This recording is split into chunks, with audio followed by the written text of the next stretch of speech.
রমজানে আপনাদের ভয়াবহ বিপদ অপেক্ষা করছে। বলতে পারেন যে ভবিষ্যৎবাণী করে গেল নাকি? দেখেন না কি হয়, কথাটা আগে শোনেন তো, কথাটা শুনে আগে দেখেন তো কি হয়। ইসলামিক সলিউশন কি? অন্যের পাশে দাঁড়ানো। ইসলামিক সলিউশন কি? অপচয় কমানো।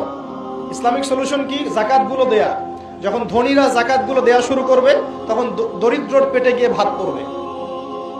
ধনীদের সম্পদে যে জাকাত আছে, এই জাকাতগুলো যখন আপনারা সুষ্ঠুভাবে বন্টন করবেন তখন গরিবের পেটে ভাত পড়বে। শুধু এইসব তন্ত্র মন্ত্র আর খাতা কলমের ইকোনমিক্স দিয়ে সমাজে শান্তি প্রতিষ্ঠা হবে না। খাতা কলম বইপত্রের অর্থনীতি দিয়ে সমাজে শান্তি প্রতিষ্ঠা হয় না, বরং সমাজে কি হয়? পুঁজিবাদ হয়।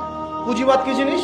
ধনী দিন দিন ধনী হতে থাকবে, এক শ্রেণীর মানুষের কাছে ধন সম্পদ কেন্দ্রীভূত হতে থাকবে, এক শ্রেণীর নির্দিষ্ট একটা শ্রেণীর কাছে ধন সম্পদ কুক্ষিগত হতে থাকবে, বাকিদের রক্ত চুষে চুষে এরা বড়লোক হবে। এখন এই সবার রক্ত চোষা সুদভিত্তিক অর্থনীতি চলছে সারা বিশ্বে। এগুলো খাতা কলমের অর্থনীতি। বাস্তবের অর্থনীতি এমন হওয়া উচিত, ধনী যারা আছেন তাদের সম্পদের যে জাকাত আসবে, এই জাকাতটা দরিদ্রদের মধ্যে বন্টন করতে হয়। কিন্তু এটা করতে পারতেন, সমাজের সবাই 3 বেলা খেতে পারতো, না খেয়ে মরতো না। কে শুনবে কার কথা?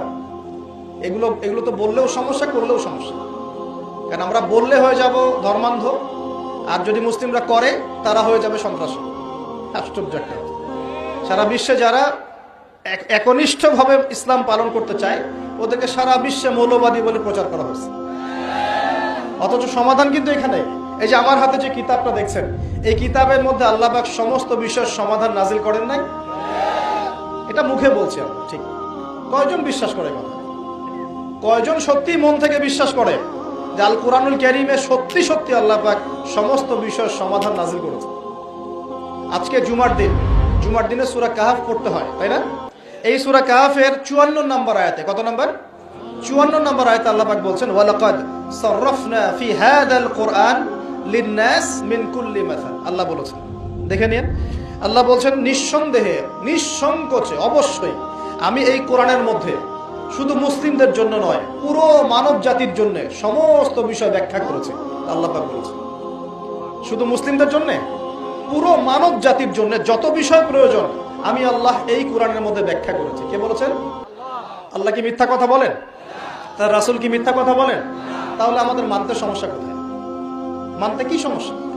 এই যে বললাম, যদি আমরা ইকোনমিক সেকশনে সমৃদ্ধি চাই, একটা স্টেবিলিটি চাই, অবশ্যই জাকাত ইম্পোজ করতে হবে। জাকাত ছাড়া অর্থনৈতিক সাম্য আসবে না।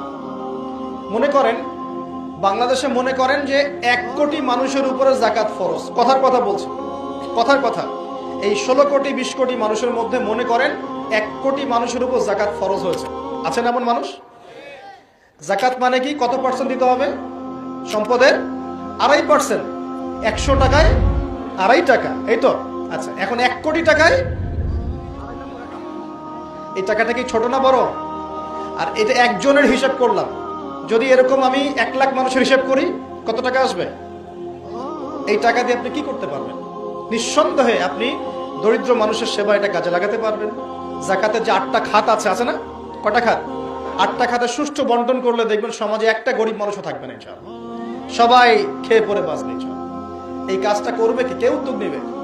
আচ্ছা, এই জাকাত কি শুধু 1 বছরই আসবে না প্রতি বছর আসবে? এই জিনিসগুলো বুঝতে হয়। ইসলাম শুধু আমরা এই গতানুগতিক মুখস্থ করে পড়লেই হবে না, কোরআন সুন্নাহকে বাস্তবে প্রয়োগ করতে হবে। আল্লাহ পাক তৌফিক দান করুন। রমজান মাসে অবশ্যই অপচয় কমিয়ে দিবেন, প্রতিবেশী আত্মীয়দের খোঁজ নিবেন, নিজের যতটুকুতে হয়ে যায় এর বেশি খরচ করতে যাবেন না, অন্যের জন্য ওটা সাদকা করে দিবেন, সাদাকা করে দিবেন। আর কি করবেন? জাকাত দিবেন। জাকাত দিলে আরো 10-20টা মানুষ না খেয়ে মরবে না, ওরা খেয়ে পরে বাঁচবে ইনশাআল্লাহ। এর উপর আছে সাদাকাতুল ফিতর, আছে না? সাদাকাতুল ফিতর আমরা দেই। এগুলো আল্লাহ পাক কেন দিয়েছেন? এগুলোকে আল্লাহ পাক শুধু ইবাদতের জন্যই দিয়েছেন? এগুলো করলে তো নেকি হয়, আল্লাহ সন্তুষ্টি পাওয়া যায়, দুনিয়াতেও সাম্যের অর্থনীতি প্রতিষ্ঠা হয়, এই কারণে দিয়েছেন। আল্লাহ পাক এমনি এমনি দিয়েছেন নাকি? এই যে আপনি 5 ওয়াক্ত নামাজ পড়ছেন, নামাজ পড়লে তো নেকি হচ্ছেই, আধ্যাত্মিকত্ব পাচ্ছেন, আল্লাহ সন্তুষ্টি পাচ্ছেন, আপনার শরীরও ভালো থাকবে ইনশাআল্লাহ, থাকবে না? আপনি ওযু করছেন, ওযু করলে নেকি হয় না? গুনাহ ঝরে যায় না? একই সাথে আপনি বিভিন্ন রোগ ব্যাধি থেকে বেঁচে থাকবেন ইনশাআল্লাহ। আপনি পরিষ্কার পরিচ্ছন্ন আছেন। প্রত্যেকটা কাজের পিছনে দুনিয়াবি উপকারিতাও কি আছে? আছে না? এই যাকাত ভিত্তিক অর্থনীতির মধ্যে এই দুনিয়াবি উপকারিতা আছে। এগুলো কে বুঝাবে? ওয়াজ মাহফিল তো কোনো কোনো ক্ষেত্রে এখন হয়ে যাচ্ছে সার্কাসের মঞ্চ, কোনো কোনো জায়গায় সার্কাস। মানে এমন কিছু দৃশ্য চোখে পড়ছে যে মনে হচ্ছে যে ওয়াজে যাওয়া বন্ধ করে দিই। হ্যাঁ, মানে সময়টাকে কিভাবে নষ্ট করা যায়, বাউলের মতো গান গাওয়া যায়, ডিজে জিকির করা যায়, হ্যাঁ, মানুষের সাথে অহেতুক কিছু কথাবার্তা বলে টাইম পাস করা যায়। হ্যাঁ, বাসায় কি করলাম, বউ কি করলো, চা খাই, কফি খাই, এই করি সেই করি, মানে এগুলোই চলছে। হ্যাঁ, আপনি একজন ব্যক্তিকে ডাকলেন, মাশাআল্লাহ কোরআনও বিশুদ্ধ করে তেলাওয়াত করতে পারছে না, বড় বড় ওয়াজও করছে, আবার বড় বড় আলেমদেরকে বাহাসের জন্য ডাকছে। এমনও দৃশ্য দেখছে, কত কি দেখবেন।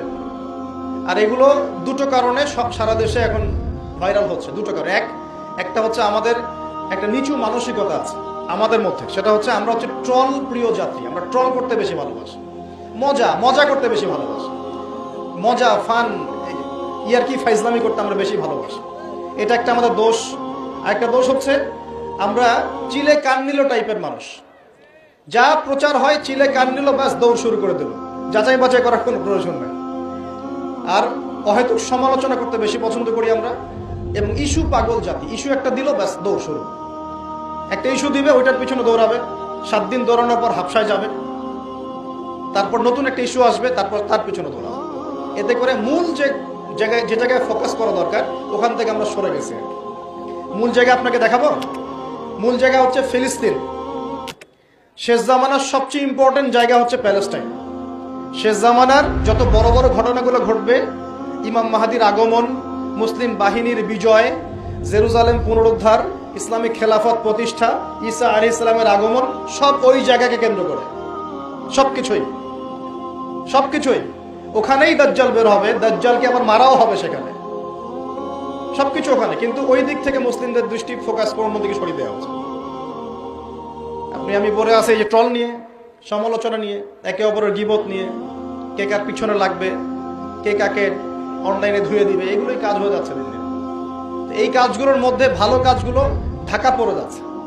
ভালো কাজ যে হচ্ছে না তা নয়, কিন্তু ভালো কাজগুলো এই কাজগুলোর মধ্য দিয়ে ঢাকা পড়ে যাচ্ছে। এটা আপনারা বুঝতে পারছেন না।